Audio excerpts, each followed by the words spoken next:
It always starts the same. A crushing weight pins me to the bed. The air turns icy, breath brushing my face. Then that sound, wet, dragging, inching closer. My throat locks, the breathing stops. I think it's gone, until a cold fingertip slides along my jaw. My name's Evan. I live alone in a small apartment in Pennsylvania. Nights used to be my escape. Now I dread them. It started with strange dreams, shadows too solid, whispers too close. I'd wake with my heart pounding, certain I wasn't alone. My friends blame stress, maybe sleep paralysis. But stress doesn't open my bedroom door in the dead of night or explain the camera footage of a silhouette standing at my bed for over an hour. I don't wonder if it'll return anymore, only why it's watching me. That first real encounter happened 2 weeks ago. I'd been tossing and turning, unable to sleep, when I felt the air shift, like the room inhaled all at once. My window was shut, the heat was on, yet goosebumps prickled my skin. I reached for my phone on the nightstand, its screen lighting the room in a soft blue glow. That's when I saw it. A shape, tall, impossibly thin, standing just beyond my doorway. It wasn't moving, but its head tilted slightly, as if studying me. I froze, my breath catching in my throat. I blinked once, twice, and it was gone. Telling myself it was just my imagination, I forced my eyes shut and tried to sleep. But just before I drifted off, I heard a faint creak. My door, which I know I had locked, was opening again. The next night, I stayed up late, scrolling through my phone to avoid sleep. The memory of that shadow haunted me. At 2:47 a.m., my eyes grew heavy.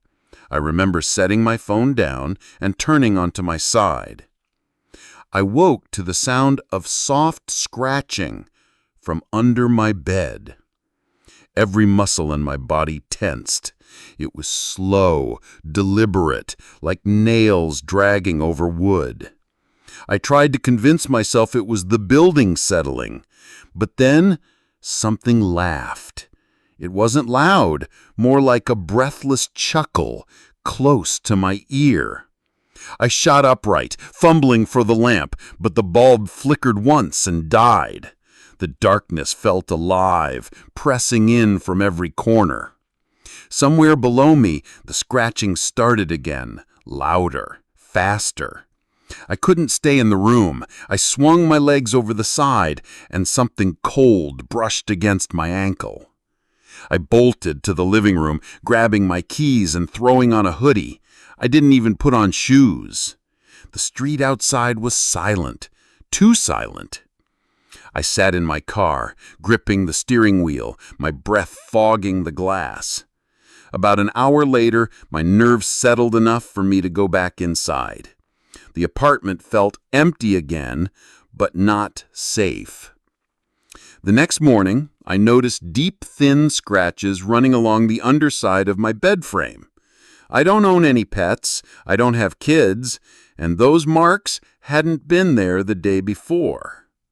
I tried to sleep on the couch that night, but at 3:12 a.m., I woke to find my bedroom door wide open, though I hadn't gone near it.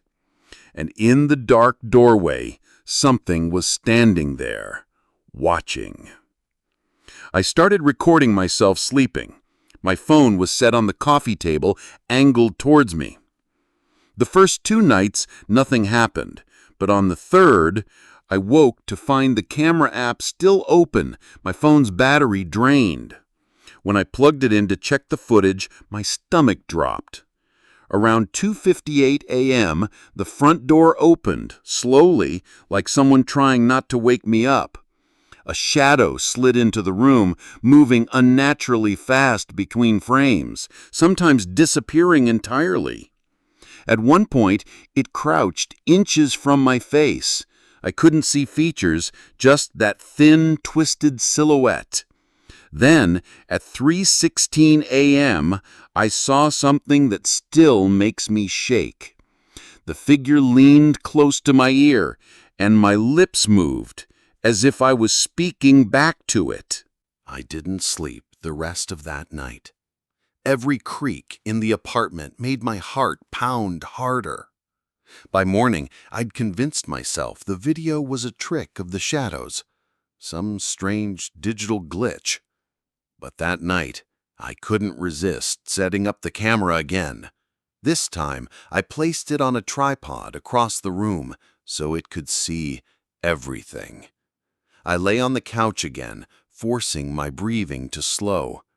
At exactly 3 a.m., I woke up, but I didn't open my eyes. Something told me not to. The air was thick, humid, like someone breathing directly into my face. My chest felt heavy, pinned.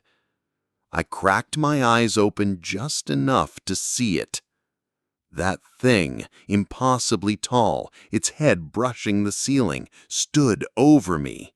Its arms hung too long, fingertips grazing the floor. It bent down, and I swear I heard it whisper my name.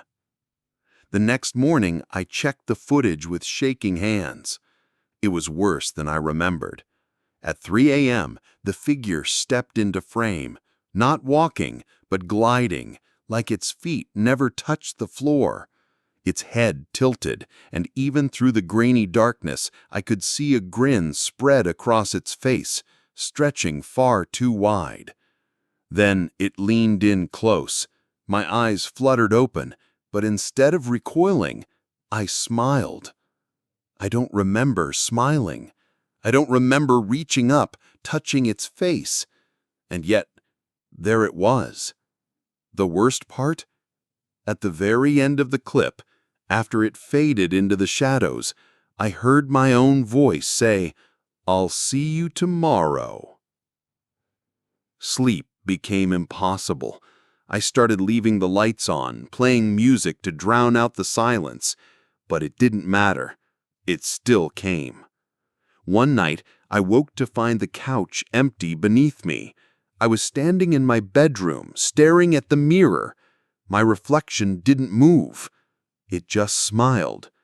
Then, something stepped out of the reflection. It wasn't exactly me. Its skin was grayish, eyes hollow, mouth split too wide. I stumbled back, but it grabbed my wrist, ice cold, bone-thin fingers digging into my skin. "You're not sleeping. You're slipping," it whispered. I woke up back on the couch, drenched in sweat. My wrist still burned. When I turned on the light, 5 long, deep scratches ran along my arm. I called a friend, Mark, begged him to crash at my place. He laughed it off, saying I needed a break from horror podcasts. Still, he agreed to stay. That night, we both set up cameras. At 2:50 a.m., I woke to Mark screaming. I ran to my bedroom and found him on the floor, eyes wide, gasping for breath. "It was here," he panted. "It touched me."